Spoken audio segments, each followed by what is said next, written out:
90% of real estate investors never find a truly undervalued property in their entire career. Not because the deals do not exist, they absolutely do, but because most people are looking in completely the wrong places, using completely the wrong methods. And the investors who consistently find these hidden gems are not smarter than you. They just know something you have not been told yet. In the next 10 minutes, you are going to learn exactly how top investors identify properties that are worth significantly more than their asking price. We will cover the data tools they use, the neighborhoods they target, the seller psychology they understand, and one counterintuitive strategy that most real estate coaches quietly avoid teaching because it challenges the entire idea of competitive markets. Stay with us because the most valuable insight in this video comes near the end. Before we get into the how, we need to understand the why. Real estate markets are not perfectly efficient. Unlike the stock market, where information spreads in milliseconds, property markets are slow, local, and deeply human. A house does not have a ticker symbol.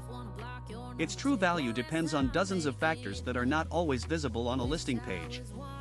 Motivated sellers, deferred maintenance, outdated interior finishes, poor marketing by listing agents, zoning changes, neighborhood momentum, all of these create price gaps between what a property is listed for and what it is actually worth to the right buyer. This inefficiency has existed for as long as real estate has been traded. In the 1970s and 1980s, savvy investors exploited information asymmetry in a very manual way.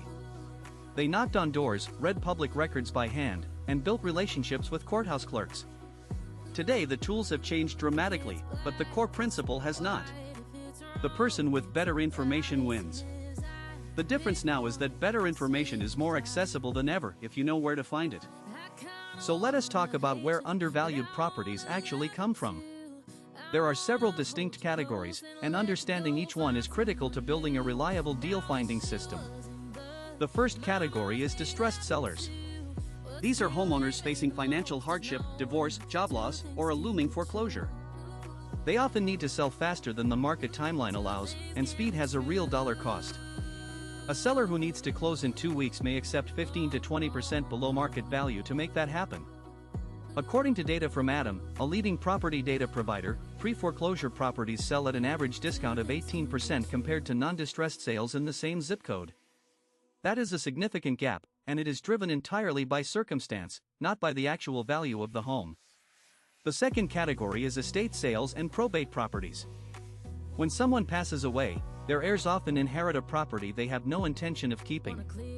Frequently, these heirs live in different states, have no emotional attachment to the home, and simply want the asset liquidated quickly and cleanly.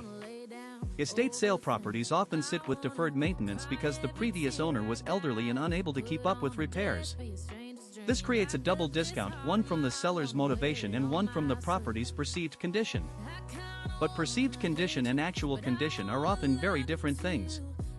A house with outdated wallpaper and original 1985 kitchen cabinets is not a structurally compromised property. It is a cosmetic opportunity. The third category is off-market properties. These are homes that are never listed on the MLS at all. Estimates suggest that between 10 and 15% of all residential transactions in the United States each year happen off-market.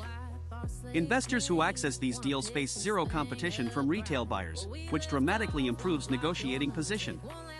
How do you find off-market deals? Direct mail campaigns targeting specific owner profiles, driving for dollars in transitional neighborhoods, working with wholesalers, and building relationships with real estate attorneys and estate planners who encounter motivated sellers before anyone else does. But here is what nobody talks about. The most consistent source of undervalued properties is not distress at all. It is simply bad marketing.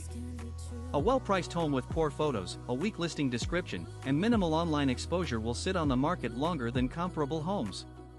When a home sits, buyers assume something is wrong with it. Days on market becomes a psychological signal, even when the underlying property has nothing wrong with it. Investors who understand this systematically track listings that have been on the market for 45 days or more, then approach with offers knowing the seller is now emotionally fatigued. According to Zillow research, homes that sit for more than 60 days sell for an average of 4 to 6% below their original list price. That might not sound dramatic, but on a $300,000 property, that is up to $18,000 in immediate equity, before you have done a single thing to the home. Now let us get into the specific tools and data points that serious investors use to identify these opportunities. The first tool is public property records. Every county in the United States maintains a publicly accessible database of ownership records, tax assessments, deed transfers, and lien filings. Investors use these records to identify properties with delinquent taxes, which is a strong indicator of financial stress, and absentee owners, who statistically are more likely to sell below market than owner-occupants. Platforms like PropStream, Atom, and BatchLeads aggregate this data and make it searchable at scale. The second tool is comparative market analysis, done properly. Most buyers look at average price per square foot and call it a day. Serious investors dig deeper. They look at price per square foot adjusted for lot size, proximity to amenities, school district quality, and renovation potential. A property that appears overpriced on the surface because of its raw price per square foot might actually be undervalued when you account for a lot that is twice the size of comparables, or a floor plan that is significantly more functional than competing listings.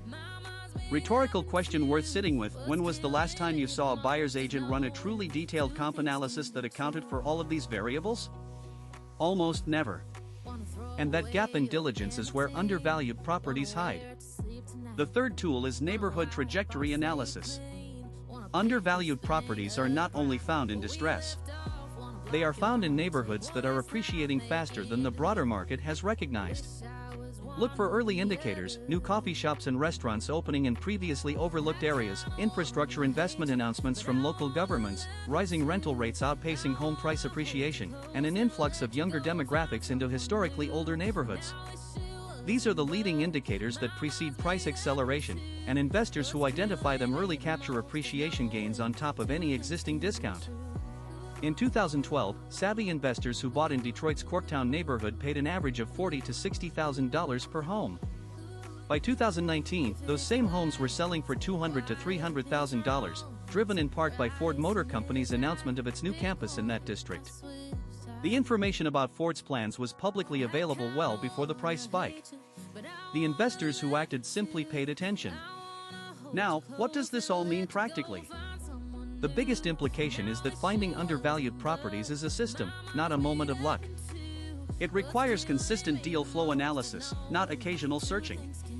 Investors who find one great deal usually find it because they looked at 200 properties first. The filtering process is the skill. Every metric we discussed, days on market, distressed seller indicators, off-market channels, neighborhood trajectory data, feeds into a funnel that narrows your focus to properties worth serious attention. The second implication is that undervalued is always relative. A property is undervalued compared to something: comparable sales, its income potential, its future value after improvements, or its value in the hands of a buyer who knows something the seller does not.